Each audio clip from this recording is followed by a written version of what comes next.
Halo, shalom saudara yang dikasihi Tuhan. Senang berjumpa kembali dengan saudara dimanapun saudara berada. Saya menyapa saudara dalam kasih dan damai sejahtera Tuhan. Dalam program saya Christ Call of Faith, panggilan iman pada Kristus dalam roh dan jiwa kita. Dan saya Henry Indrawan, tentunya membagikan renungan firman yang selalu menguatkan iman kita. Saya akan melanjutkan tema saya yang berbicara tentang makna doa pada waktu pagi hari, part yang ketiga.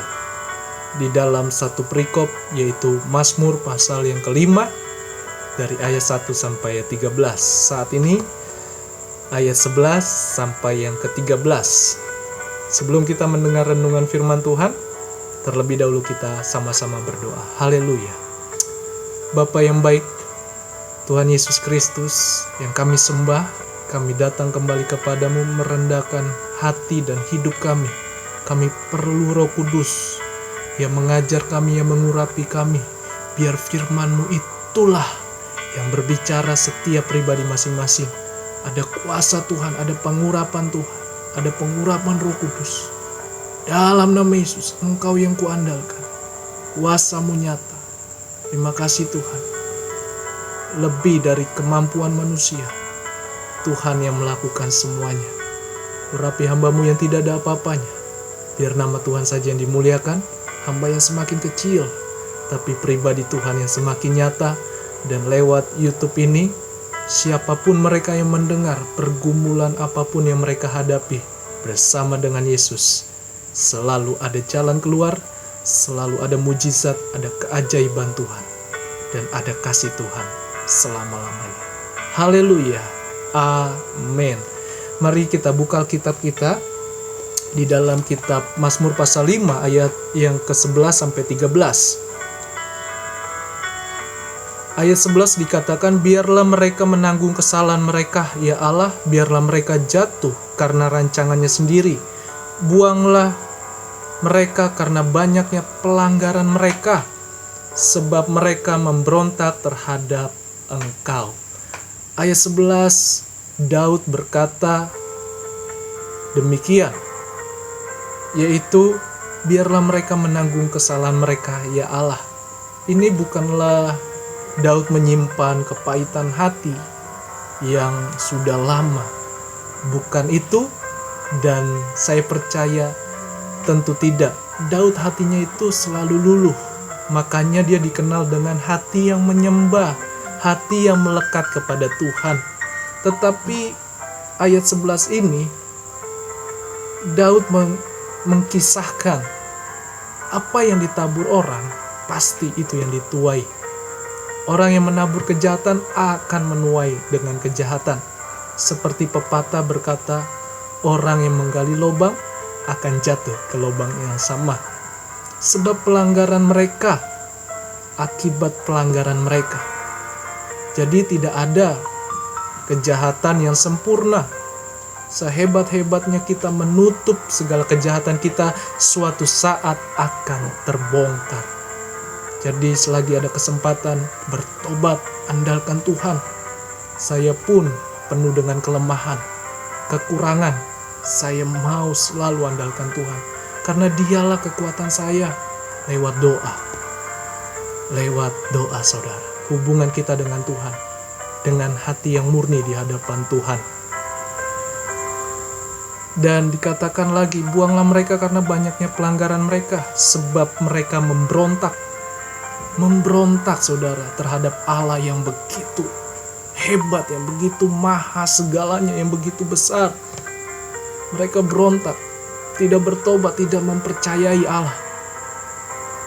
Tapi kita bersyukur atas karunia anugerah Tuhan, kita diselamatkan, kita telah dipilih, kita telah diangkat dari maut kepada hidup, dari kegelapan kepada terang, yaitu kehidupan yang kekal bersama dengan Tuhan Yesus. Di mana kita sudah mendapatkan kasih Tuhan, mari kita menyalurkan kasih itu kepada orang lain. Ayat 12 dikatakan, tetapi semua orang yang berlindung padamu akan bersukacita. Mereka akan bersorai-sorai selama-lamanya. Karena Engkau menaungi mereka, dan karena Engkau akan bersukaria orang-orang yang mengasihi nama-Mu. Amin. Ini yang kita perlu lakukan. Ini yang kita rindukan dalam pertumbuhan rohani kita. Orang yang berlindung pada Tuhan akan bersuka cita. Tahukah saudara, keturunan Abraham dikatakan di Alkitab banyaknya seperti bintang di langit dan seperti pasir di lautan, tidak terhitung. Bagian kita, orang yang bersuka cita itu seperti di tempat yang maha tinggi. Sukacita yang berasal dari Tuhan, bukan dari dunia ini. Seperti bintang-bintang yang selalu bersinar. Kita anak Tuhan selalu memiliki kemuliaan Tuhan. Karena kita berlindung pada Tuhan.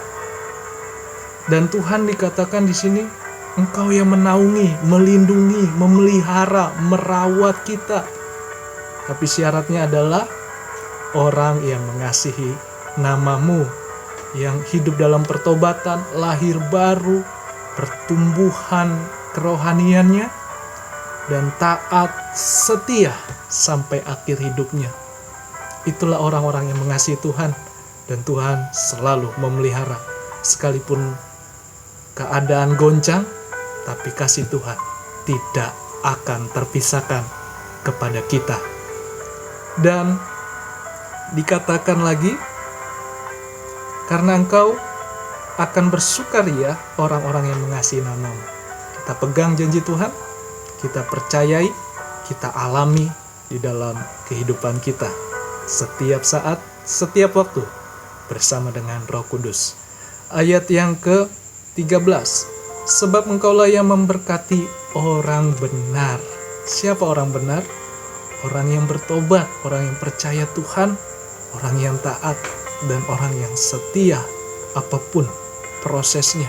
Kita sudah dibenarkan karena kita sudah ditebus oleh darahnya yang kudus, bukan dengan perbuatan kebaikan kita, kesalehan kita, atau keagamaan kita.